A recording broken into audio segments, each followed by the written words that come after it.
காலைக்கதிர் நேயர்களுக்கு வணக்கம். இன்னும் ஒரு நாட்டு நடப்பு நிகழ்ச்சியிலே சந்திக்கிறோம். ஒரு வித்தியாசமான டாபிக்கோட நீங்கள் வந்திருப்பீங்கன்னு நினைக்கிறேன்.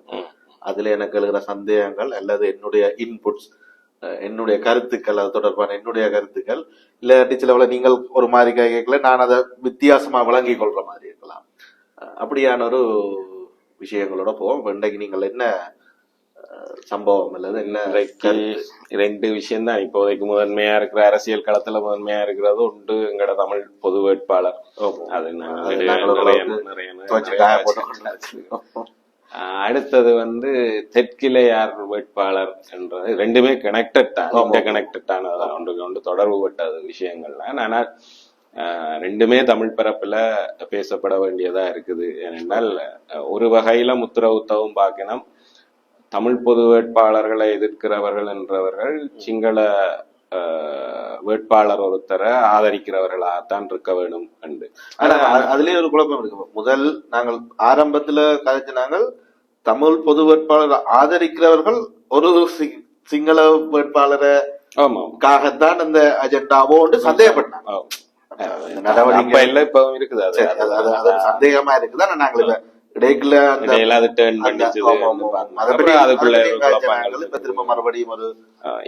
அதல்ல வெளிப்படையாகவே சிங்கள வேட்பாளர்கள் ஆதரிக்கிறோம் என்று சொல்கிறவர்களும் இருக்கணும். 3 தரப்பா இதுக்குள்ள இருக்கணும். இப்போதைக்கு 3 இருக்கு. சில தமிழுக்குள்ள, அதாவது தமிழ் அரசியல் பரப்பிலேயே ஜனாதிபதி தேர்தல் தொடர்புல 3 நிலைப்பாடுகள், 3 இல்ல 4 நிலைப்பாடுகள் இருக்குன்னு வச்சுக்கொள்ளுங்க. ஒன்று தமிழ் பொது வேட்பாளர் நிறுத்துறது. 2வது ஏற்கனவே தங்களை வேட்பாளராக அறிவித்துக் கொண்டவர்கள் அல்லது அறிவிப்பார்கள் என்று எதிர்பார்க்கப்படுற, என்ன ரணில் இன்னும் அறிவிக்கல தன்னை வேட்பாளர், ஆனா அவர் வருவார் என்று எல்லாரும் எதிர்பார்க்கிறோம். ரணில், சஜித் பிரேமதாச, அடுத்து அனுரகுமாரதிதானக, அந்த 3 பேர்ல ஒரு ஆளை ஆதரிக்கிறது என்று ஏற்கனவே தீர்மானம் எடுத்த தரப்புகள். இது 2வது தரப்பு. 3வது தரப்பு இந்த தேர்தலை பகிஷ்கரிக்கணும்னு சொல்ற தரப்பு. ஜனாதிபதி தேர்தலுக்கு தமிழருக்கும் தொடர்பே இல்லை, அது தேவையே இல்லை, அதுக்கு போக கூடாதுன்னு சொல்ற தரப்பு. 4வது தரப்பு பொது வேட்பாளரை எதிர்க்குது, ஆனா இதுவரைக்கும் தங்களுடைய தெரிவு யார் என்றதை சொல்லாத தரப்பு. யார அப்படி எதிர்த்தா நாங்கள் வேற யாரை ஆதரிக்க போறோம் அல்லது தங்களுடைய தெரிவு என்னன்றதை சொல்லாத தரப்பு. இப்படி 4 தரப்பு. கட்டத்துல சொல்ல வேண்டி வரும். இப்போதைக்கு சொல்லாம இருக்கு. என்ன புரோக்கணிப் பண்றதுக்கு போயில 1 மாசமோ 2 மாசத்துக்கு முதல்ல அதெல்லாம் சொல்லக்கூடும். எலெக்ஷன், அதாவது அடுத்த மாசங்கள்ல, ஜூன் அல்லது ஜூலை மாதங்கள்ல அவர்கள் அதை வெளிப்படுத்தக்கூடும். இப்படி 4 தரப்பு இருக்கு. இதுல நாங்கள் வழக்கமா இந்த பொது வேட்பாளர் என்ற தரப்பு தான் கூட அலசி ஆராய்ந்து வந்திருக்கிறோம். இன்றைக்கு பார்க்க போற விஷயம் ரணில் விக்ரமசிங்க அல்லது சஜித் பிரேமதாச அல்லது அனுரகுமாராவில ஒருத்தரை ஆதரிக்கக்கூடிய தரப்புகள், வெளிப்படையா ஏற்கனவே ஆதரிக்கிறோம் என்று சொல்லக்கூடிய தரப்புகளும் அவர்களுடைய நியாயங்களும் அதுல இருக்கக்கூடிய சாதக பாதகங்களும் பற்றியது. என்ன அரசியல் முடிவுகள் அவரவர் விருப்பமானது, அது ஒன்றா எடுத்தா நல்லது என்று நினைக்கிறோம். அப்படி இருக்காது. ஜனநாயகம் சொல்றதுல அந்த மாதிரி ஒண்ணு நடக்க போறது இல்ல.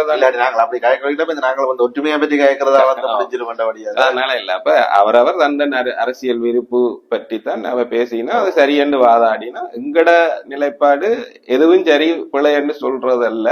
ஆனா அதுக்குள்ள இருக்கிற விஷயம் என்ன உண்மை என்றதும், முன்னால பின்னால நடந்த வரலாறுகளும், அதன் அடிப்படையில இந்த முடிவுகள் எப்படி இருக்கலாம், என்ன பாதக சாதக விளைவு என்றதை பற்றியும் பாக்குறத நாங்க அததான் நாங்கள் ஆரம்பத்துல இருந்ததான் செய்து கொண்டு வரோம். உண்மையான இந்த அரட்டை நிகழ்வின் நோக்கமும் அதுதான். நீங்கள் வெளியில வரி வடிவத்துல அல்லது தலைப்புகள் பூசி மொழிகி கொண்டு வரப்பட்ட ஒரு கன்செப்ட், இல்லாட்டி ஒரு சம்பவம், ஒரு விடயம் உண்மையிலேயே என்ன, அதுக்குள்ள என்ன இருக்குது, அதுல பின்னணி, ஏற்கனவே நடந்திருக்கக்கூடிய வரலாறுகள், இதுகள் எல்லாத்தையும் சேர்த்து சொல்றதன் மூலமா இன்னும் கொஞ்சம் புரிதல் மக்களுக்கு கூடுதலா இருக்கு. பாக்கணும் கூட சொல்ல முடியாது. பாக்குறவர்களுக்கு இதுல இன்ட்ரெஸ்ட் இருக்கிறவர்களுக்கு விஷயங்களை இன்னும் பொதுவா சொன்னா பிட்வீன் த லைன்ஸ் நிறைய இருக்கு. அது கூட சில இடங்கள்ல மக்களால கருத்தில் எடுக்கப்படாமல் உண்மையா நோக்கமே இருக்கும். இதுல சனம் இப்படி விளங்கணும், மக்கள் இப்படி விளங்கணும் தான் அது எழுதப்படும். எழுதும் போது நிறைய எழுத வேண்டி இருக்கு. அப்படி எழுதும் போது அதை வாசிச்சு புரிந்து கொள்றதுக்கான நேரமும் வாய்ப்பும் இல்லாதவர்கள் நிறைய பேர் இருப்பினா அவர்கள் சில நேரம் இதை கேட்கறதுக்கு அவர்களுக்கு ஈஸியா இருந்தா கேட்கலாம். எல்லாராலையும் படிச்சு விளங்கி கொள்ள முடியும் என்றும் இல்லை. சிலருக்கு கேட்டல் திறனும் அதன் மூலம் புரிந்து கொள்ற ஆற்றல் இருக்கலாம். சோ அதனால அந்த மாதிரி ஒரு விஷயத்துக்காக நாங்கள் இதை பற்றி பேசுறோம். அப்ப இன்றைக்கு என்னன்னா, ரணில் விக்ரமசிங்கவை இந்த 3 பேர் இருக்கணும் தானே ஜனாதிபதி தேர்தலில் நிக்க போறோம்னு. ஆனா 2 பேர் தான் உண்மையாவே அறிவித்திருக்கிறார்கள். கட்சி சார்பில் முடிவெடுக்கப்பட்டு அடுத்த ஜனாதிபதி தேர்தலில் நிக்க போறேன்னு தெளிவாக அறிவிச்சிருக்கிறவர்கள். ஒன்று சஜித் பிரேமதாச, அடுத்தது அனுரகுமார திசாநாயக்க. பட் அவையில் 2 பேரையும் ஆதரிக்கிறதுன்றது இப்போதைக்கு நான் நினைக்கிறேன் எங்களோட வடக்கு கிழக்கு பகுதியில் அந்தந்த கட்சியினர் அவர்களுடைய கட்சியினர் ஜேவிபிக்காக வேலை செய்யறாக்கள் நேரடியாக ஆதரிக்கணும். அதே மாதிரி இந்த டெலிபோன் எஸ்ஏபிக்கு ஆனா இங்க முதல் உள்ளூராட்சி சபையில எழுதல கண்டஸ்ட் பண்ண இல்லாட்டி அவரோட வேலை செய்த ஆக்கள் ஆதரிக்கணும். அதை தாண்டியுமே இன்னும் வெளியில இருந்து இல்லாட்டி வேற கட்சிகள் இல்லாட்டி வேற குழுக்கள் அவர்கள் நேரடியாக ஆதரிக்கிற மாதிரியான பேச்சுவார்த்தை இது வரைக்கும் வரையில தமிழ் பரப்புல அது தமிழ் பரப்புல டைரக்டா. ஆனா ரணில் விக்ரமசிங்கவை பொறுத்த வரைக்கும் ரணில் விக்ரமசிங்க இன்னும் தெளிவான முடிவு ஒன்று அறிவிக்கல. அவர் எலெக்ஷன்ல போட்டி போட போறாரு. ஆனா அவர் வருவாருன்னு ஒரு தரப்பு சொல்லுது. நம்பிக்கையா அவர் எப்படியும் போட்டியிடுவாரு. ஆனா அவர் போட்டியே இடமாட்டார். அவர் தோத்து போயிடுவார். அதனால தோத்து போயிடுவார்ன்றது அவருக்கும் தெரியும்ன்றதுனால அவர் போட்டியில இருந்து கடைசி நேரத்தில் ஒதுங்கி கொள்வார். கடைசி வரைக்கும் போட்டிக்குள்ள வரமாட்டார் என்று சொல்ற தரப்பும் தெற்குல ஸ்ட்ராங்கா இருக்கு, உறுதியா இருக்கு. அது அவர் வரவே மாட்டார் அப்படின்னு அடிச்சு சொல்ற தரப்புகள் இருக்கு. ஆனா இவர் 2 பேருமே சொல்லினு தானே, யார் அனுராவும் சரி சஜித்தும் சரி ரணில தங்களோட சக போட்டியாளர்களை தான் 2 பேருக்கும் பாக்கணும். அவரை தாக்கினா என்ன இவரும் தாக்குறார்.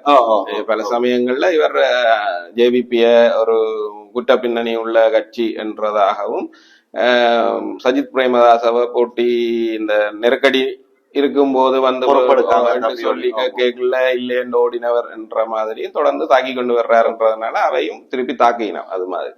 ஆனா அவர் ஒபிஷியலி இதுவரைக்கும் அறிவிக்கல. ரணில் விக்ரமசிங்க அறிவிக்கல. வருவாரா வரமாட்டாரான்றது மிஸ்ட்ரி தான், ஒரு வித மர்மம் தான். அது கடைசி வரைக்கும் இப்படியே எழுகட்டு கொண்டு போய்தான் இதான். ஆனா அவர் வருவார் என்று நினைச்சு, அவர் கண்டிப்பாக வருவார் என்று நினைச்சு அவரை ஆதரிக்கிறதாக சொல்லுற ஒரு தரப்பு தமிழர் மத்தியில இருக்கு. அதுல வந்து இப்ப அண்மை காலமா பாத்தீங்கன்னா அந்த மாதிரி இருக்கக்கூடிய தரப்புன்றது இபிடிபி, தமிழர் அரசியல் பரப்புல ரணில் விக்ரமசிங்கவை வெளிப்படையாக ஆதரிச்சு பேசக்கூடிய. ஏன்னா அவர்கள் அதுக்கான ஒரு பரப்புற கூட்டங்கள் கூட நடத்த தொடங்கிட்டார் அமைச்சர். ஆனா இப்ப அவரும் எப்படின்னு சொன்னா, இப்ப அவருடைய ரணில் விக்ரமசிங்க தலைமையிலான அரசுல அமைச்சு பதவியில இருக்கிறவர் நாங்கள் எதிர்பார்க்கக்கூடியதான் அவர் அவையில ஆதரிப்பார்ன்றது. அப்படி எதிர்பார்க்கணும்னு அவசியம் இல்லையா. அதே மாதிரி அந்த அரசாங்கத்துக்குள்ள அமைச்சரா இருக்கிற விஜயதாச ராஜபக்ஷ அவரை எடுத்து போட்டி ஓடுறதுக்கு வழியில நிக்கிறார். அந்த நாளைக்குல ஒரு அரசியல்வாதிகளுக்கும் இல்லாட்டி ஒரு அரசியல் விமர்சகர்களுக்கும் விளங்குற மாதிரி தெரியல. ஆனா அப்படி இருக்கும்போது டக்ளஸ் கட்டாயம் அவர் ஆதரிக்கத்தான் வேணும். அதுதான் ஒரு நிர்ணயிக்கப்பட்ட முடிவுன்ற மாதிரி சொல்றதுக்கு இல்லை. ஆனால் அவர் சொல்லிட்டார், இவன் விஜயதாச ராஜபக்ச அப்படி போட்டிடுற அந்த மூவலுக்கு போறதுக்கு நகர்வுக்கு போக முதலே டக்ளஸ் சிவானந்தா வந்து தன்னுடைய தெரிவு ரணில் விக்ரமசிங்க தான் என்று சொல்லிட்டார், அறிவிச்சிட்டார். இப்ப அது சார்ந்து அவர் அடுத்த நகர்வுக்கு கூட போறார். அவர் விக்ரமசிங்க ஜனாதிபதி இங்க வந்திருக்கேக்குள்ள கூட இங்க நடந்த ஒரு கூட்டத்துல அவர் அந்த நாட்டை மோசமான நிலைமையில இருந்து பொருட்படுத்தி இப்ப ரன்னிங்ல ஒரு சில்ல கூட இல்லாத ஒரு வெஹிக்கிள் எடுத்து ரீகண்டிஷன் பண்ணி ரோட்டுக்கு கொண்டு வந்துட்டாரு. சிலாகிச்சு பேசியிருந்தவர் அவர்கிட்ட அப்ப இருந்து அவர் ஆதரிக்கிறார். அவர் இப்ப அந்த நிலைப்பாட்டை எடுக்கிற ஜனாதிபதி தேர்தல் என்ற பேச்சு ஆரம்பிக்கும் போதே நான் ரணிலோட தான் ஆதரிக்க போறேன் என்ற அளவுக்கு அவர் சொல்லிக் கொண்டு வந்தார். இப்ப என்னன்னா அவர் அடுத்த கட்டத்துக்கு கூட போறார். அதாவது தன்னுடைய ஆதரவாளர்களை திரட்டி அவர்களுக்கான பரப்புற கூட்டங்களை நடத்தி நாங்கள் இவரைத்தான் ஆதரிக்க போறோம், அதனால நீங்க இறங்கி அவருக்கு வேலை செய்யுங்கோ என்று சொல்ற அளவுக்கு அவர் அடுத்த நகருக்கு போயிட்டார். சரிதான். இப்ப அந்த முடிவு பற்றியதுதான் இன்றைக்கு நாங்கள் பார்க்க போற விஷயம். அப்ப ரணில் விக்ரமசிங்கவை தமிழர்கள் ஆதரிக்கலாமா என்றதுதான் கேள்வி. அந்த கேள்விக்கான பதில் அல்லது அது தொடர்பான சாதக பாதகம் என்றதுதான். இப்ப இதுக்கே அமைச்சர் டக்ளஸ் தேவானந்தா ஒரு சில நியாயப்பாடுகளை முன் வச்சிருப்பாரு தானே. சும்மா நான் சொல்றேன் நீங்க கேளுங்க சொல்றது இல்ல தானே எலெக்ஷன் ஓட்டுன்றது. அவர் பல தடவைகள்ல பல விஷயங்களா சொல்றாரு. அவர் தமிழ் மக்களுக்கு ரணில் விக்ரமசிங்க மீது நம்பிக்கை இல்லை என்றதும் அவருக்கு தெரியுது. அப்ப ஒரு கூட்டத்துல வந்து அவர் என்ன சொல்றாருன்னா, நீங்க ரணில நம்பாட்டி பரவாயில்ல, என்ன நம்புங்க, என்ன நம்பி அவருக்கு ஓட்ட போடுங்க, நான் அவர்கிட்ட இருந்து காரியத்தை சாதிச்சு கொள்றேன் அப்படின்னு சொல்றேன். ஒரு கூட்டத்துல அப்படி சொல்றாரு. இன்னொரு கூட்டத்துல இப்ப நீங்க சொன்ன மாதிரி அவர் தான் முட்டவர், அவர் தான் எல்லாம் செய்தவர், அவராலதான் இந்த நாட்டை தெளிவா வழி நடத்த முடியும் அப்படின்னு சொல்றாரு. இதேதான் அவர் ராஜபக்ச இருந்த போதும் சொன்னார். அவர் மறந்திருப்பாரு, இன்னைக்கு அரசியல்வாதி எல்லா அரசியல்வாதிகளுக்கும் உலக நாடெங்கும் பறந்து காணப்படுது. அப்ப மறந்துட்டு இப்ப இவர்தான் எல்லாம், இவராலதான் எல்லாம் முடியும், எல்லாமும் இவர்தான் செய்வார் என்று சொல்றாரு. ஈவன் இனப்பிரச்சனைக்கான தீர்வையும் இவர்தான் கொடுப்பார் என்று அவர் சொல்றார். அதனாலதான் தான் ஆதரிக்கிறேன்னு சொல்ல. ரணில் உள்ள கட்டித்தனம் அவர் அந்த இன்ஸ்டன்ட் நூடுல்ஸ் மாதிரி இன்ஸ்டன்ட் தீர்வு கொடுக்கிற கெப்பாசிட்டி அவருக்கு இருக்குன்னு சொன்ன டிசம்பர்ல சொன்ன நாங்கள் சூடாக உபயோகத்தை கொண்டுக்கிறோம். நூடுல்ஸ் தான் உங்களுக்கு 35 வருஷமா நூடுல்ஸ காலையில என்றது ஒரு பிரச்சனை. பட் கேள்வி என்னன்னா, ரணிலை நம்பி காரியமாற்ற முடியுமா?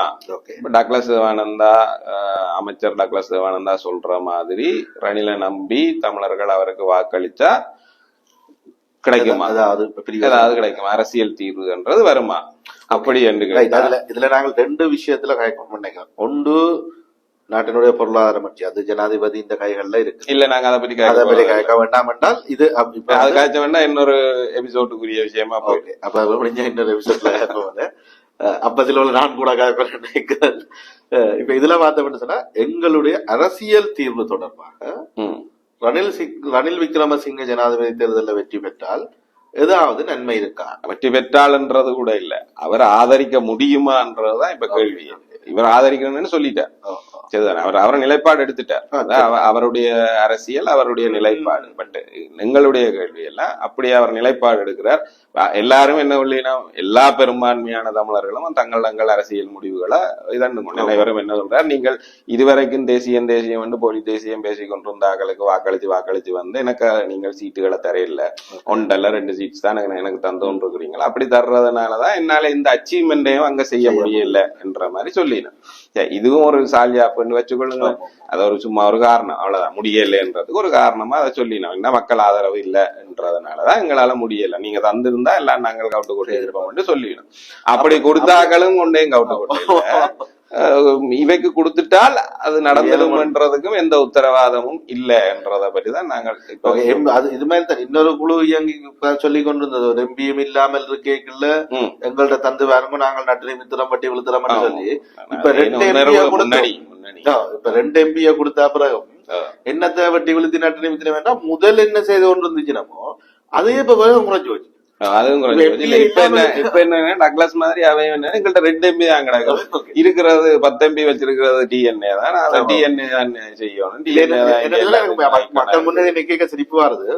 உண்மையா இதுக்கு முதல் எம்பிஏ இல்லாமல் இருக்க வேண்டிய செயற்பாடுகளும் சரி, மக்களுக்கான போராட்டங்கள் இதுகளும் சரி, அப்ப மக்கள் கூட ஒண்ணுண்டவன். ஒரு போராட்டத்துல எம்பி இல்லாமல் இருக்க நின்ற மக்களை விட இப்ப குறைஞ்சு போச்சு. இவன் செயற்பாடு குறைஞ்சு. அப்ப மக்கள் திரும்ப இவைக்கு கொடுத்ததை பற்றி யோசிக்கணும். நாங்க வேற ஒரு விஷயத்துல வேணும்னா இன்னொரு எபிசோட்ல அதை பற்றி பேசலாம்.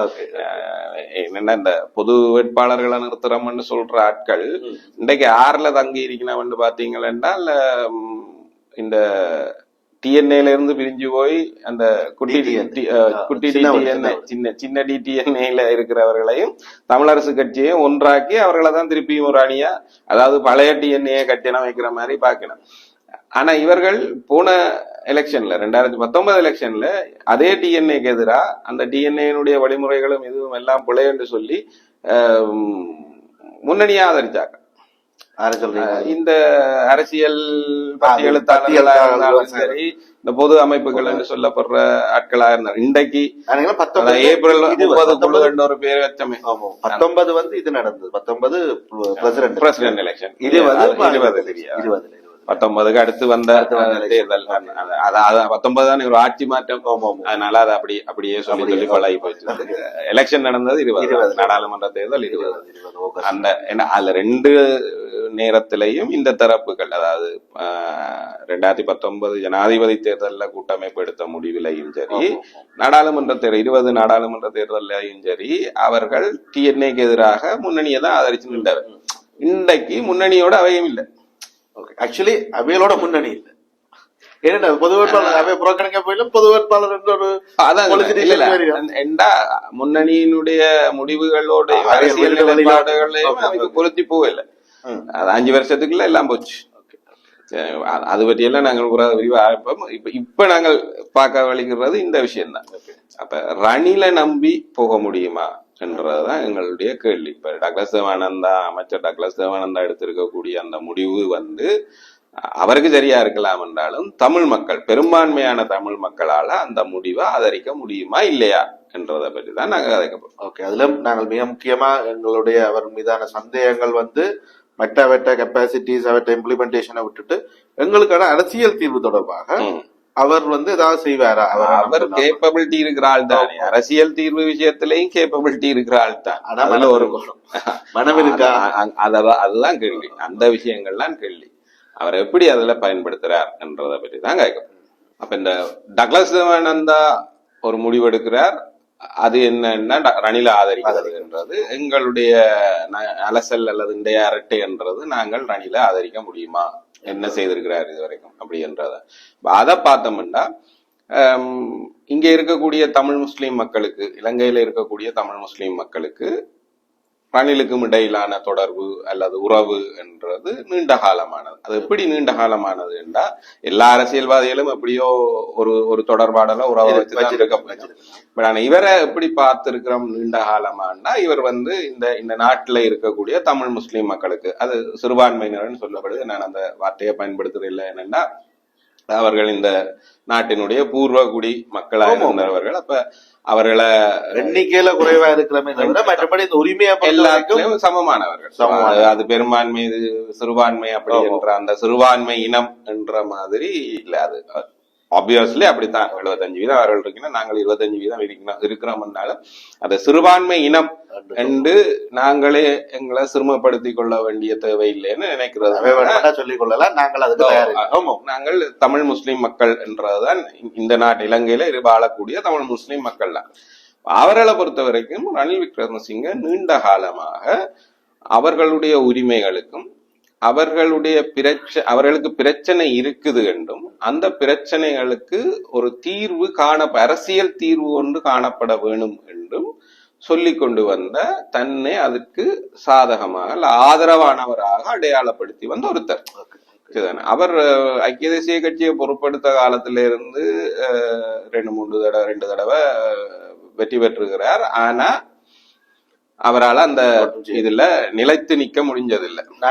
பெரிய வெற்றியாக தலைமையில ஐக்கிய தேசிய கட்சி 30 வருஷத்துக்கு மேல ஆயிட்டு நினைக்கிறேன். பிரேமதாசன் 94 சந்திரிகா வரும்போது இவர பிரேமதாசன் இறப்புக்கு பிறகு ஒரு கொஞ்ச காலம் மட்டும் டிபி விஜயதுங்க ஒரு 1 இயர் இருந்தவர் நினைக்கிறேன். அப்ப அந்த டைம்லயே நிறைய கட்சி இவருக்கு வந்துட்டு நினைக்கிறேன். நீண்ட காலம் 92, 93 30+. அவர் நீண்ட காலமா இருக்கிறார். அந்த அவ்வளவு காலமும் அதுல அவர் ஆட்சியில இருந்த காலங்கள் என்றது மிக குறைவான ஒரு உரிய காலங்கள் மட்டும்தான். 94 வந்ததுக்கு பிறகு அடுத்த தேர்தலையே ரணில் விக்ரமசிங்க பிரதமரா வர்றார். ஆனா ஒரு வருஷத்துல ஆட்சி போயிட்டு, அதுக்கு பிறகு 2015லயும் அவர் திரும்ப பிரதமரா வாரார். ஆனா அந்த ஆட்சிய உருப்படியா அவர் எதுவும் செய்யறதுக்கான வழிவகை இல்லாம போயிட்டு, அதுக்குள்ள குழப்பங்கள் இருக்குமா, அவர்கிட்ட ஆட்சி எப்ப தப்பி பிழைச்சு இருக்குமான்றதே ஒரு இந்த இதுல சொல்லி நாம் என்ன நித்திய கண்டம் பூர்ண மாதிரிதான் அந்த ஆட்சி காலம். அது கடைசி காலங்களுக்கு கிட்ட வரைகளையும் எங்கட விதானியார் ஜனாதிபதியா இருந்த விதானியார் கூத்துல திரும்ப பிரதமர் இல்லாம போய் திரும்ப பிரதமராகி அந்த மாதிரியான இதெல்லாம் இருக்கு. ஆனா அப்ப அவர் ஒரு மிக குறுகிய காலம் தான் ஆட்சியில இருந்திருக்கிறார். நீண்ட காலம் அவர் எதிர்கட்சி வரிசையில தான் இருந்திருக்கிறார், எதிர்கட்சி தலைவராக இருந்திருக்கிறார். அந்த காலங்கள்ல எல்லாம் அவர் தமிழ் முஸ்லிம் மக்களுடைய உரிமைகளுக்கான கோரிக்கைக்கு ஆதரவான ஆளராகவும், இந்த மனித உரிமைகள் தொடர்புல அரசு மேற்கொள்ளக்கூடிய போர்க்குற்றங்களா இருக்கட்டும் அல்லது மனித உரிமை மீறல்களா இருக்கட்டும், இதுக்கெல்லாம் எதிரான ஒருத்தராகவும், முக்கியமாக ஜனநாயகத்தினுடைய காவலராகவும், கருத்து சுதந்திரத்தினுடைய காவலராகவும் இப்படித்தான் தன்னை அவர் வெளிப்படுத்தி வந்திருக்கிறார். நாங்கள் நிறைய அப்படி நம்பி இருக்கிறோம், தமிழ் மக்கள் அப்படி நம்பி இருக்கிறோம். இல்ல, ஆனா இப்ப சிங்கள தலைவர்கள்ன்றதை பொறுத்த வரைக்கும் உதாரணத்துக்கு மஹிந்த ராஜபக்சவை நாங்கள் எப்படி பார்க்கலாம். ஆனால் ஒரு காலத்துல மஹிந்த ராஜபக்ஷ இங்க நடக்கக்கூடிய, இலங்கையில நடக்கக்கூடிய மனித உரிமை மீறல்கள் தொடர்பான அது எப்பன்னு சொன்னா எதிர்கட்சியில ஒருத்தர் இல்ல, அவர் முதல்ல அப்படி போறாங்க.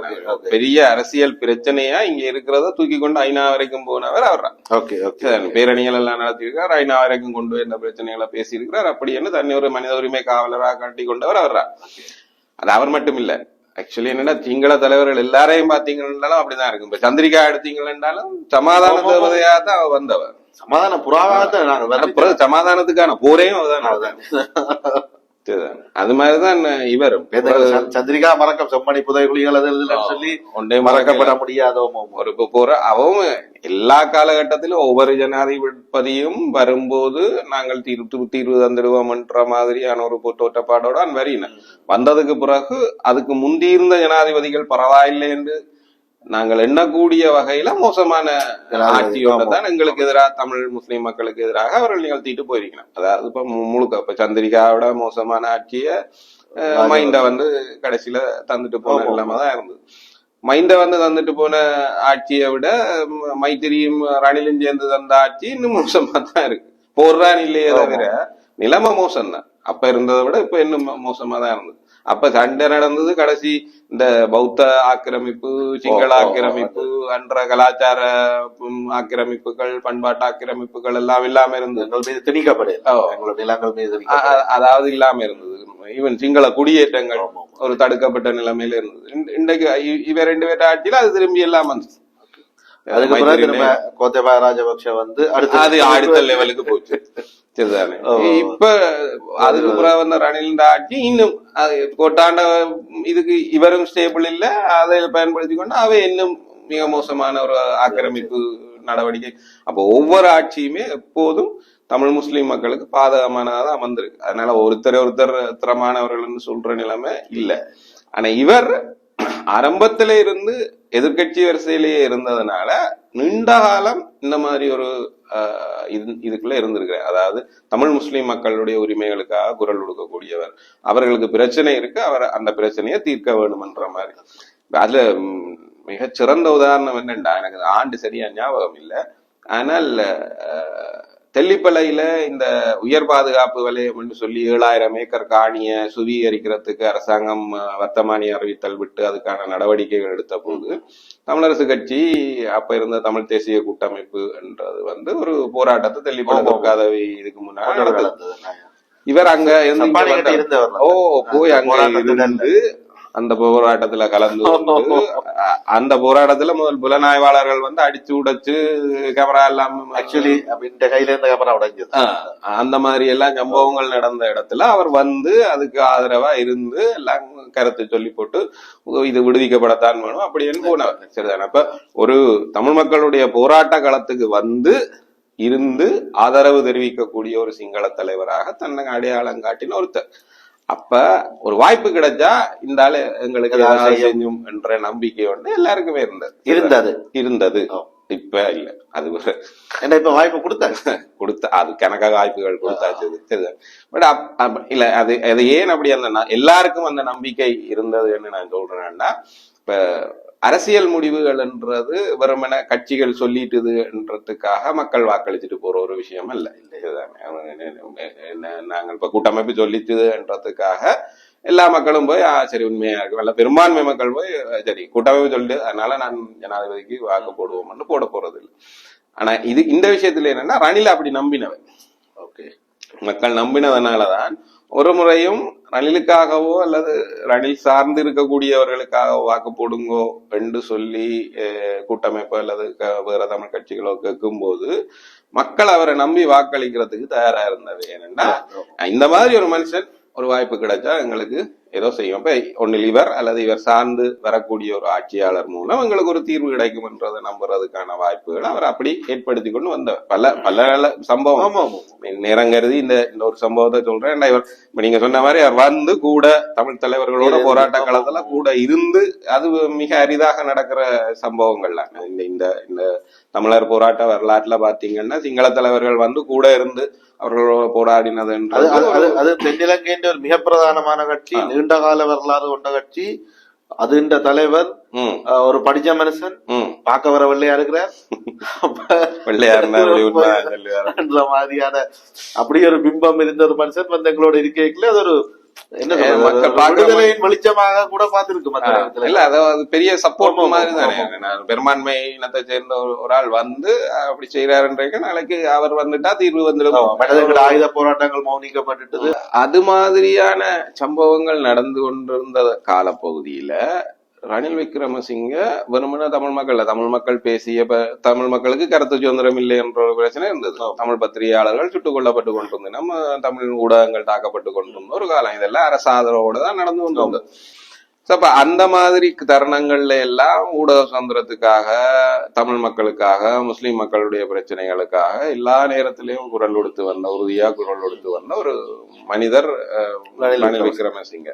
ஆனா 2015 அவரையும் மைத்திரியையும் கொண்ட ஒரு அரசாங்கத்தை, அதுவும் ராஜபக்ஷக்கள் பலமாக இருந்த ஒரு நேரத்துல, இந்த மாதிரி விரட்டி அடிக்கப்பட்ட நேரம் எல்லாம் இல்ல, ராஜபக்ஷக்கள் பலமாக துட்ட கைமுனுக்கு அடுத்தால வரலாற்று பக்கங்கள்ல ஒரு இடத்தை பிடிக்கிறன் எழுதுறன், அவருக்காகவே புதிய மகாவம்சம் எழுதுறது என்ற பக்கங்கள் சேர்க்கப்பட்டது.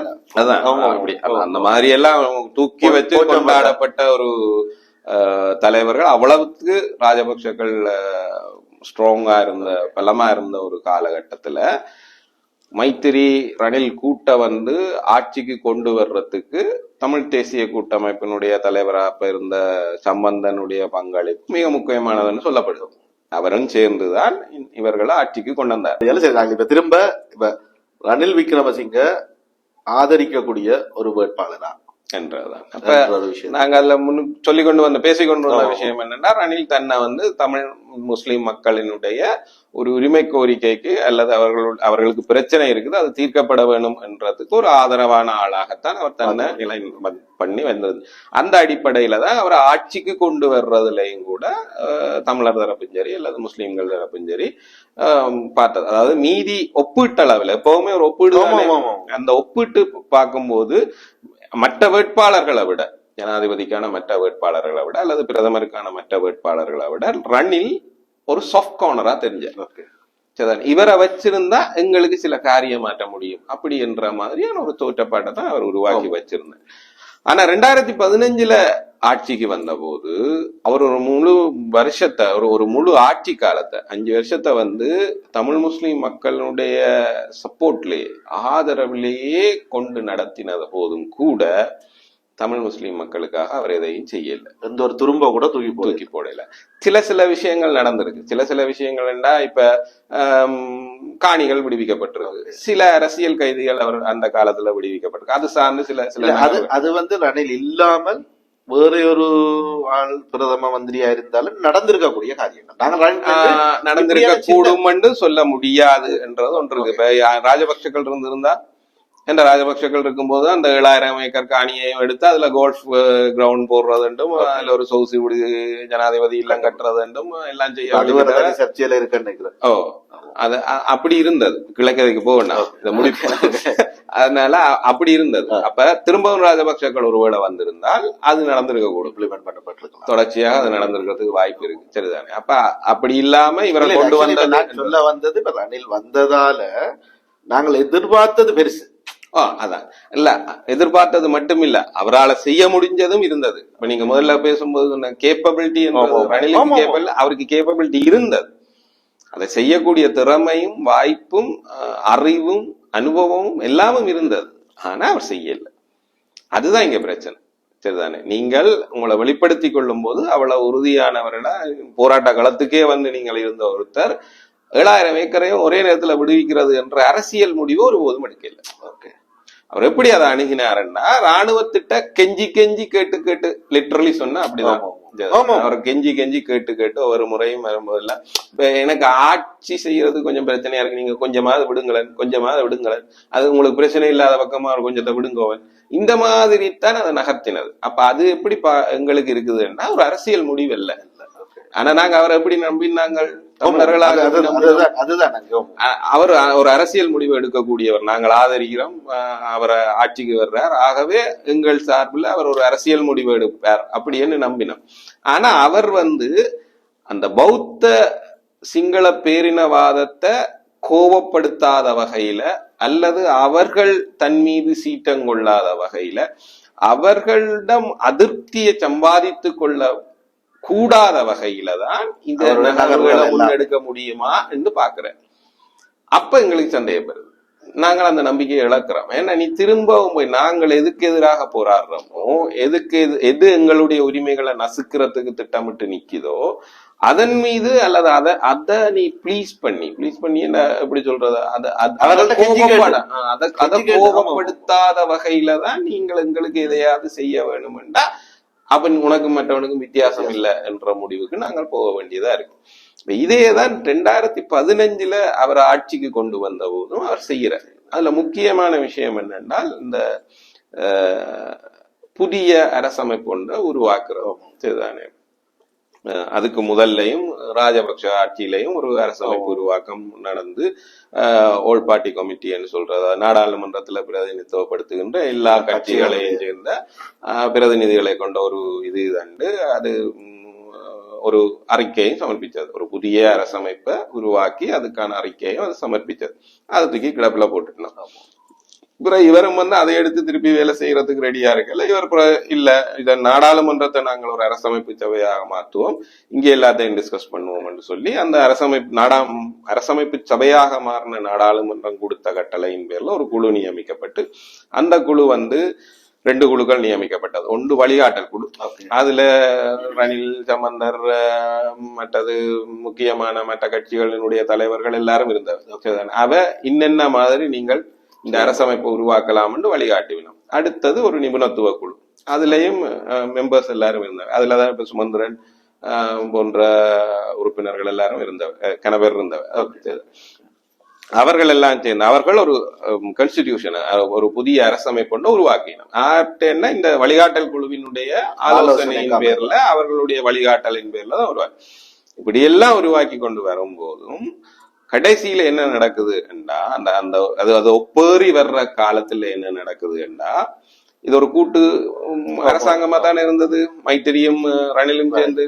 அதுக்குள்ள அவைக்குள்ளேயும் கொஞ்சம் பிரச்சனைகள் இருந்தது. ஆனா ஒரு பாதி கிணறு தாண்டும் போதே சுதந்திர கட்சி அந்த முதல்ல ஆரம்பத்துல இணங்கி கொண்ட விஷயங்கள்ல இருந்தே பிறகு பின்வாங்க தொடங்குது. நினைக்கிறேன் அதுல நிமால் ஸ்ரீபால்டி சில்வா இந்த இன்வால்மெண்ட் எல்லாம் இருந்தது. கனபேர்ட்ட பத்தாக்குறைக்கு விமல் வீரவன்ச, கம்மன் பில, இந்த மாதிரி ஆட்கள் கூட அவர் தீவிரவாதம் பேசுற ஆட்கள் தானே, சிங்கள தீவிரவாதம் பேசக்கூடிய ஆட்கள். அவர்களும் இதை கிரிட்டிசைஸ் பண்ணினோம், கடுமையா கிரிட்டிசைஸ் பண்ணினோம். அதே நேரத்துல அந்த கிரிட்டிசிசம் வரும்போது என்ன ஆகுதுன்னா, அதை திருப்திப்படுத்தக்கூடிய வகையில இது பின்வாங்க தொடங்குது. ஆட்சியில முக்கிய பங்காளியா இருக்கக்கூடிய சுதந்திர கட்சி பின்வாங்க தொடங்கும் போது இது ஆட்டங்கான தொடங்கும். அந்த நேரத்துல ரணில் விக்ரமசிங்க முழுமையாக தன்னை ஈடுபடுத்தி அந்த ஒப்பேற்றி இருக்க முடியும், அதுக்கான வல்லமை இருந்தது. ஆனால் அவர் அதை செய்யல. இல்ல, இன்றைக்கு உண்மையா ஒரே ஒரு நேஷனலிஸ்ட் எம்பியை வச்சுக்கொண்டு ஜனாதிபதியாக முடிஞ்ச ரணில் விக்ரமசிங்க அவ்வளவு ஒரு இதுகளையும் அப்ப அவ்வளவு சப்போர்ட் இருந்தது, வெளியில போகலாது, தண்டையிலாது, ஆட்சியை கவுக்கலாதுன்ற மாதிரியான ஒரு நிலைப்பாடுகள் இருக்கும்போது அவர் அதை பற்றி அக்கறைப்படல. அப்புறம் அந்த கடைசி காலங்கள்ல அவருக்கு என்ன இவரை தூக்கி போட்டு மைண்டவா கொண்டு வந்தது, அதுக்கான வழக்கு அந்த பிரச்சனை எல்லாம் வந்ததோட இது வாய்ப்பாகும். இது கடைசியில இல்ல, அத தூக்கி போட்டா என்ற நிலைமைக்கு வந்துட்டு. சரிதான். அதுக்கு பிறகு இப்ப அவர் ஜனாதிபதியா வந்துட்டார். இப்போ அந்த விஷயத்தை எடுத்து, அல்லது அந்த அரசமைப்பு இத எடுத்து, ஏன்னா அது நீங்க எல்லாரும் சேர்ந்து டிஸ்கஸ் பண்ணி உருவாக்கின ஒரு விஷயம் தானே, அதை எடுத்து அதை நடைமுறைப்படுத்துறதுக்கான ஒரு முயற்சியை அவர் செய்ய முடியும். இன்னைக்கு எல்லா அதிகாரம் அவர்கிட்ட தான் இருக்கு. அவர் அதை பற்றி பேசவே இல்லை. அதுக்கு பதிலாக என்ன பேசுறார், நான் 13 முழுமையாக கொண்டு வருவேன். அதையும் செய்யல.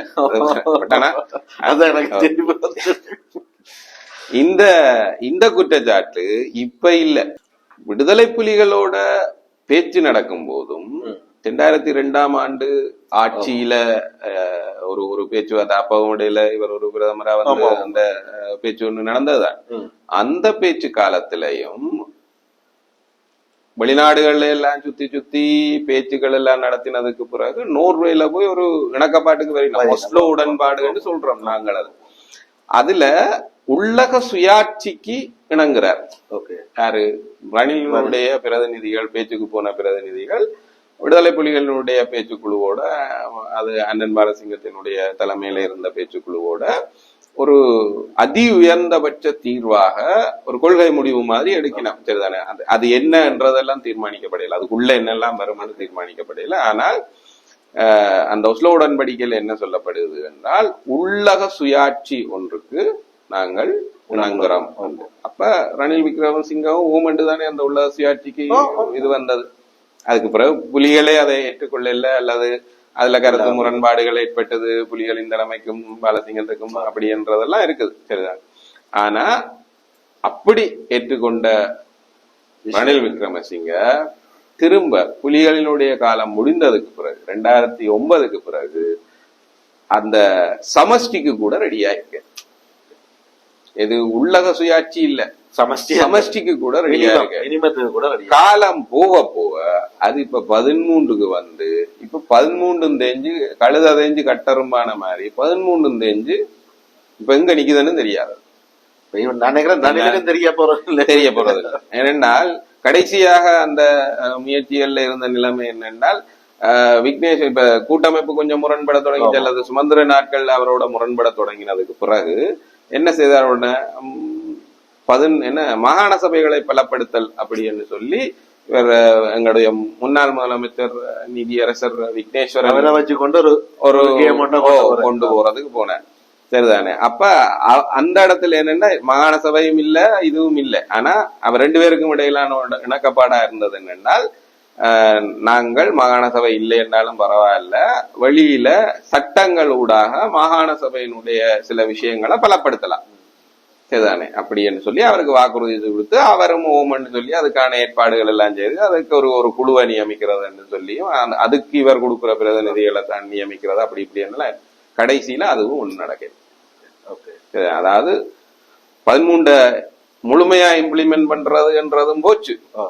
கடைசியில 13 முழுமையா இம்ப்ளிமெண்ட் பண்ணாட்டியும் பரவாயில்ல, அதுல அங்கங்க கொஞ்சம் சில விஷயங்களை செய்யறதுக்கு ஏற்ற மாதிரி சில பலப்படுத்தல் முயற்சிகளை செய்யறன்ற மாதிரியான ஒரு கதை வந்து அதுவும் போச்சு. இப்ப 13 எங்க நிக்குதுன்னு தெரியாது. இப்ப இதுல உண்மையா இப்படிப்பட்ட ஒரு நபரை நாங்கள் ஆதரிக்கணும் என்று சொல்லி எங்களுடைய இப்ப இருக்கக்கூடிய அமைச்சர் டக்ளஸ் தேவானந்தா பரப்புரைகளை ஆரம்பிச்சிருக்கிறார். சரிதானே? இத நாங்கள் எப்படி பார்க்கணும், தமிழ் மக்கள் எப்படி பார்க்கணும், இல்லாட்டி அவர் உண்மை என்ன சொல்ல வார, அவர் சொல்றது ஏற்றுக்கொள்ளக்கூடிய விஷயங்களா இல்ல என்றதுதான் சொல்றேன். இது இப்ப அந்த தமிழ்ல ஒரு பழமொழி, நல்ல பழமொழின்னு சொல்றேன், எல்லாரும் ஏறி திறக்கின குதிரையில சக்கரத்தாரம் ஏறி கவர்ந்தாரான்ற மாதிரி சம்பந்தர் நம்பி ஏறி கவர்ந்து போனேன், விக்னேஸ்வரன் நம்பி ஏறி கவர்ந்து போனேன். சரிதானே? இவன் சுமந்திரனையும் சொல்லலாம், அவரும் மாதிரி கவர்ந்து போனேன். அவர் இப்ப ரணிலுக்கு சரியான தீவிரமான எதிர்ப்பாளரா நிக்கிறார். பட் அவரோட பேசுறாருன்றார், அதெல்லாம் வேற விஷயம். ஆனாலே அரசியல் ரீதியா அவர் எதிர்ப்பு நிலைப்பாட்டுல நிக்கிறார். சரிதான்? இப்ப அப்படி எல்லாரும் ஏறி திறக்கின அந்த குதிரையில இப்ப அமைச்சர் டக்ளஸ் தேவானந்தா ஏற போறேன்னு நிக்கிறார். நான் நம்புறேன் அவர் தீர்வு தருவார், அதனால நீங்கள் வாக்களியுங்கோண்டா. ஏற்கனவே இவ்வளவு பேரும் கீழே தள்ளின குதிரையை நம்பி இனியும் வர்றதா என்ற இதுல ஒரு எனக்கு நினைவல் சரியா, டக்ளஸ் தேவானந்தா வந்து முதலாக ரணில் விக்ரமசிங்கக்காக கதைக்க போறாரு. அப்படித்தானே? இப்பதான் அவர் ஒரு தேர்தல்ல ரணில் விக்ரமசிங்க முன்னிலைப்படுத்தி கதைக்க போறாரு. ஏன்னா 2015 அவர் வந்த போது இவர் அவரோட சேர்றதுக்கு விருப்பப்பட்டார். அமைச்சர் டாக்டர் சிவானந்தன் வந்து அப்பவும் அவருடைய ஆட்சியில சேர்றதுக்கு விருப்பப்பட்டார். அவருக்கு கூட்டமைப்போட தென்னிலவு இருந்ததுனால இவர் அப்ப அக்செப்ட் பண்ண. இப்ப இவர் சொல்ற ஏதாவது இப்ப இவர் எங்களுடைய ரணில் விக்ரமசிங்க எங்களுக்கு மக்களுக்கு முன்னுக்கு கொண்டு வர்றதுக்காக உங்களுக்கு எடுக்கும் போது எங்களுடைய ரணில் விக்ரமசிங்க வாயில வருது அப்படி வருதுங்க. அது அப்படிதான் உருவாக்கப்பட்டது. அப்படி நம்பிட்டோம். ஒரு உள்ளதுக்குள்ள நல்லது மாதிரி நாங்கள் நம்ப வைக்கப்பட்டது. நம்பிக்கை நம்ப வைக்கப்பட்டது. எங்களுடைய அரசியல் தலைவர்கள் என்று சொல்லப்படுபவர்கள் வந்து அவர்கள் மட்டும் இல்ல, அவருமே கூட அப்படிதான் இருந்தார், அப்படிதான் நடிச்சாரு. இப்ப பார்த்தா அவ்வளவு நடிப்புதான்.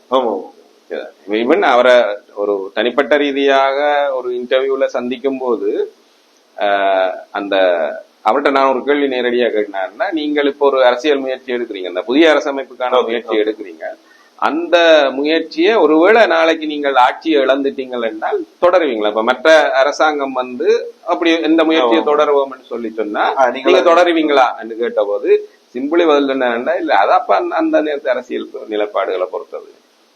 அப்பவே அவருக்கு அது ஒரு முழுமையான உறுதியோட அல்லது முழுமையான ஈடுபாட்டோட அதுல செயற்படுகிறார்கள் என்ற இது இல்ல. இதுதான் எப்பவுமே தலைவர் பிரபாகரன் அதான் சொல்லியிருக்காரு. எல்லா மாவீர தினங்களையும் வந்து பாத்தீங்களா, சிங்களவர்களாக ஒரு நாளும் தரமாட்டினார் சிங்கள தலைவர்கள்.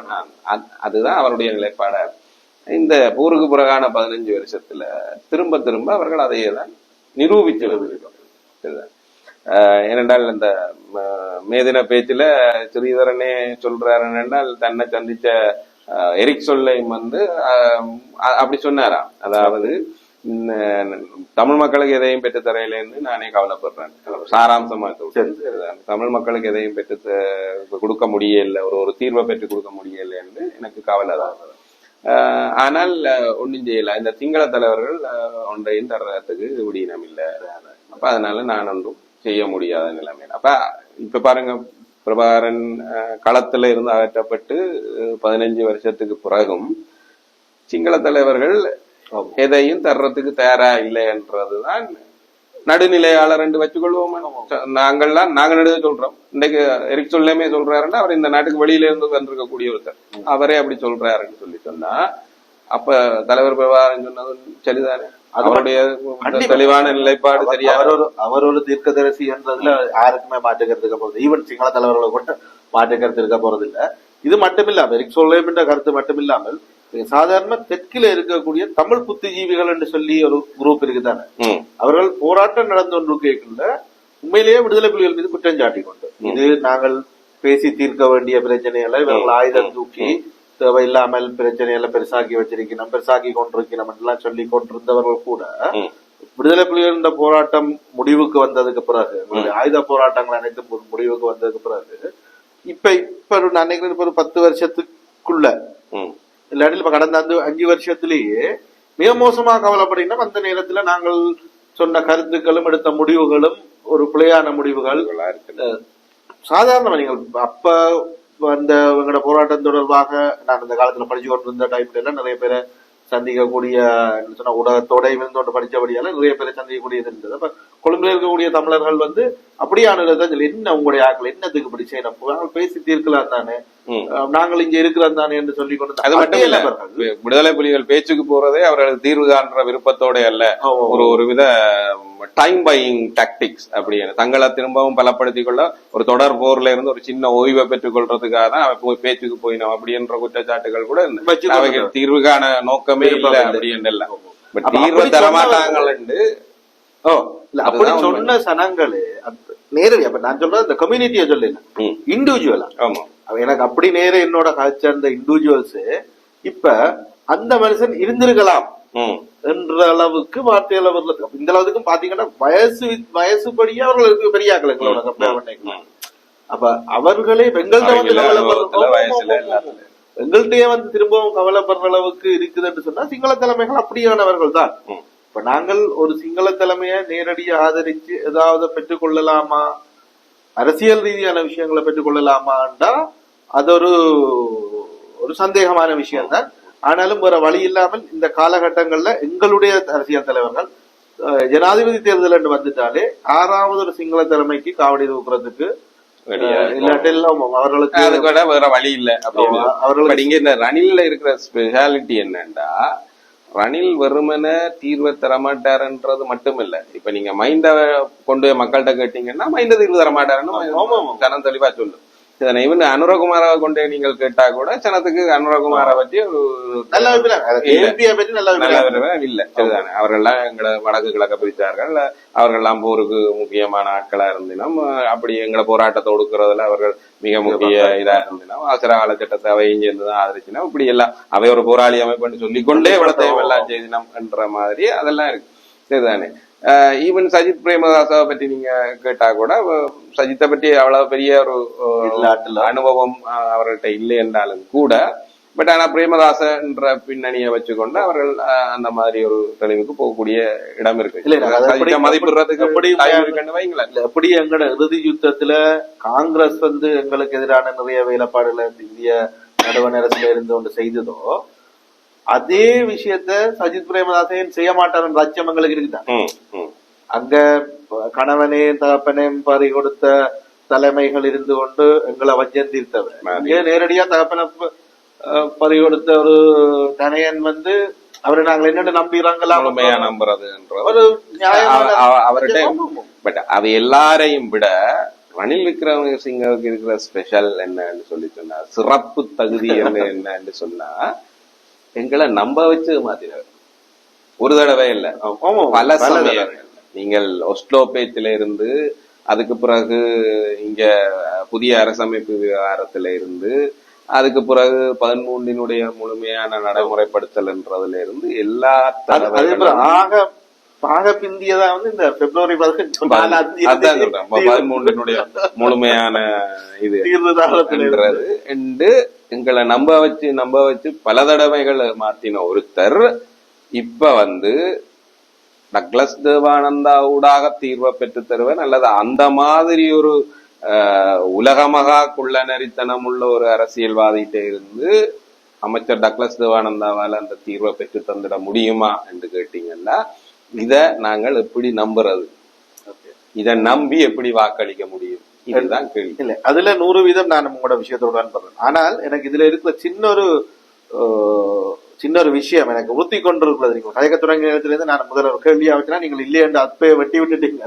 இருந்தாலும் நான் சொல்றது, இப்ப டக்ளஸ் தேவானந்தா பொறுத்த வரைக்கும் ரணில் விக்ரமசிங்க கொண்டு வரைக்க தீர்வு தருவார் என்று கொண்டு வருவாரான்னு எனக்கு ஒரு சந்தேகம். அரசியல் தீர்வு அவர் சொல்றாரு. அதுதான் அவர் சொல்றாருன்னா, நீங்க ரணில நம்பாட்டியும் பரவாயில்ல, என்ன நம்புங்க நான் பெற்று தருவேன். வெங்கட பிரச்சனை அதுல அரசியல் தீர்வு தொடர்பாக நாங்கள் எப்பவுமே டக்ளஸ், அதாவது தமிழர்கள் எப்பவுமே டக்ளஸ் தேவானந்தாவோட இருந்ததில்லை. டக்ளஸ் தேவானந்தா வாக்களிக்கிற தமிழ் மக்கள் கூட பொருளாதார சமூக பொருளாதார அபிவிருத்தி தொடர்பான ஒரு நோக்கக்கூடிய கொண்டுதான் அவர்களுக்கு வாக்களித்தவர்கள இவர் அரசியல் தீர்வை பெற்று தருவார் என்று அவருடைய வாக்காளர்களே இதுவரைக்கும். ஆனா இந்த தடவை அவர் என்ன சொல்றாருன்னா, ரணில் விக்ரமசிங்கவாலதான் இந்த பிரச்சனையை தீர்க்க முடியும், அதனால நீங்கள் அவர் மூலம் நாங்கள் இந்த பிரச்சனையை தீர்ப்போம், வெறுமன பொருளாதார அபிவிருத்தி மட்டும் இல்ல அரசியல் தீர்வையும் காண முடியும், அந்த நம்பிக்கை எனக்கு இருக்குது. நீங்க அவரை நம்பாட்டியும் பரவாயில்ல, என்ன நம்பி வாக்களிங்கோ, நான் அவர்கிட்ட இருந்து அந்த தீர்வை பெற்று தருவேன். இல்ல, இப்ப எங்களுக்கு பிரச்சனை என்னன்னா, நீங்கள் உங்களை நம்பலாம், அது வேற விஷயம். அரசியல் தீர்வுக்கா இல்ல, அமைச்சர் டக்ளஸ் தான் தன்னை நம்பலாம், ரணிலிட்ட இருந்து பெற்று தருவாரு. பட் ஆனா எங்களுக்கு அனுபவம் அவரோட நேரடியா இருக்கிறதுனால அந்த அனுபவத்தை வச்சுக்கொண்டு நாங்கள் உங்களுக்கு அந்த திறமை இருக்குதா என்றதை மதிப்பிட வேண்டி இருக்குது என்றதான் பிரச்சனை. சரிதான். அந்த மதிப்பீடு என்று போகும்போது எங்களுக்கு அவ்வளவு கிரீன் சிக்னல் விழக்கூடிய மாதிரியான ஒரு நிலைப்பாடு இல்லை. ஏனென்றா நீங்க என்னதான் சொன்னாலும், உங்களோட திறமையை பற்றி நீங்க என்னதான் சொல்லிக் கொண்டாலும் கூட நாங்கள் அவருடைய திறமைய அனுபவத்துல கண்டவர்கள். கண்டு மூழ்கி நம்பி ஏமாந்து போனவர்கள். இல்ல, உண்மையா நான் நினைக்கிறேன் இந்த டாபிக்கை பொறுத்த வரைக்கும் இது நாங்கள் இவ்வளவு கஷ்டப்பட்டு அனலைஸ் பண்ண தேவையில்லைன்னு ஃபீல் பண்ணேன்னு சொன்னா, இப்ப நான் இவ்வளவு நேரம் உங்களோட மக்களுக்கு மறதி இருக்குதானே? இல்ல, அது மட்டும். ஆனா அப்படி இல்ல தானே, நேரம் மக்களுக்கு மறதி இருக்கு, மூன்றாம் நபருக்கு நடந்த சம்பவங்களை மறந்துடுவாங்க.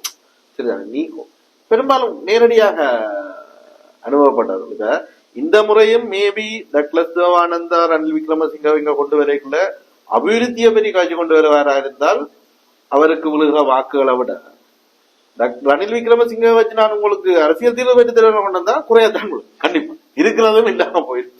ஐயோ திரும்ப அரசியலுக்கு வந்துட்டா இந்த மறுபடியா போயிட்டு பண்ற இதுல வளமையான வாக்குகள் கூட ஒவ்வொருத்தர் கொண்டுறோம்.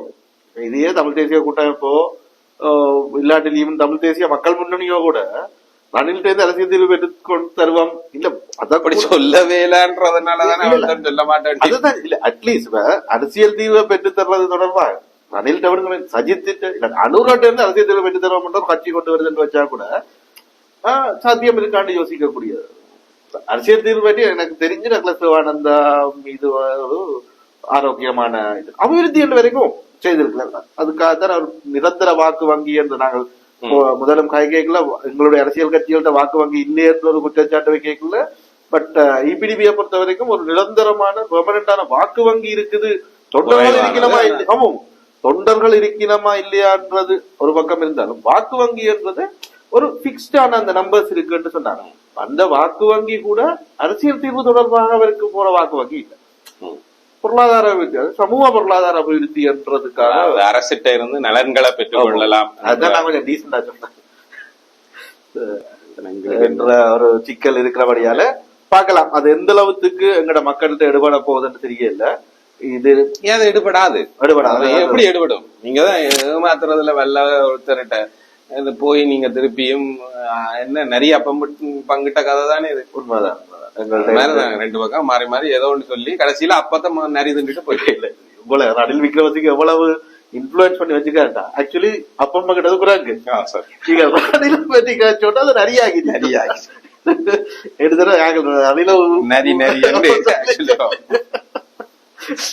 கதைகள் அவ்வளவுக்கு மோசமான பாதிப்பு அவ்வளவுக்கு மோசம் தமிழ் மக்கள் வாக்களிக்க மாட்டாரன்னு நான் சொல்லு வடகிழக்குல தெரியல அதபடியால நாங்கள் கன்க்ளூஷனுக்கு அப்படின்னு சொன்னா இப்ப அதுக்காக இப்ப நாங்கள் இவ்வளவு இதன்றதுக்காக ரணிலுக்கு வாக்கே இவ்வளவுன்னு சொல்லு ரணில்கிட்ட இருந்து பொருளாதார அபிவிருத்தி அல்ல சமூக பொருளாதார அபிவிருத்தி ஒன்று இந்த நாட்டுக்கு வரலாம் என்று சொல்லி ஒரு தொகுதி மக்கள் ரணிலுக்கு வாக்களிக்கத்தான் போயிடும். அது நான் ரணில் நின்றால் வாக்களிக்கத்தான் போயிடும். அது ஒரு டிஃபரன்ஸ். அது ரணில்கிட்ட இருந்து அமைச்சர் டக்ளஸ் தேவானந்தா எங்களுக்கு ஒரு அரசியல் தீர்வை பெற்று தருவார் என்று சொல்லி விழுந்த வாக்குகளாக நாங்கள் ஒரு வாக்கை கூட கால்குலேட் பண்ணல மாட்டேன் எனக்கு ஆனபடியால. பட் மக்கள் வந்து இது எந்த எக்ஸ்ட்ரீம்ல பாப்பினது இல்லை. அதனால நான் இன்னொரு விஷயம் பார்க்கணும், இது கொஞ்சம் டூ ஏர்லி. கல்யாணத்துக்கு முதலே பிள்ளைக்கு பெயர் வைக்கிறது காட்சி கொண்டிருக்கிறோமோன்னு யோசிக்கிறார். பட் இருந்தாலும் கல்யாணம் நடக்கும். நாங்கள் ஆரம்பத்திலே சொன்ன மாதிரி அவர் போட்டி போடுறாரா இல்லையான்றது கேள்வியில தான் இருக்குது. இருந்தாலும் ஒருவேளை அவர் போட்டி போட்டுட்டா கூட தமிழ் மக்கள் வாக்களிக்க முடியுமா அவருக்கு கேட்டா இவ்வளவு பின்னணிகள் இருக்குது, இவ்வளவு விஷயங்கள் கவனத்துல கொள்ளப்பட வேண்டியதா இருக்குது என்றதுதான் முக்கியமா. ஆனபடியால இந்த அரட்டை நிகழ்ச்சியை இதோட முடிச்சு கொண்டு இன்னும் ஒரு அரட்டை நிகழ்ச்சியில் உங்கள் அனைவரையும் சந்திக்கிறோம். நன்றி, வணக்கம்.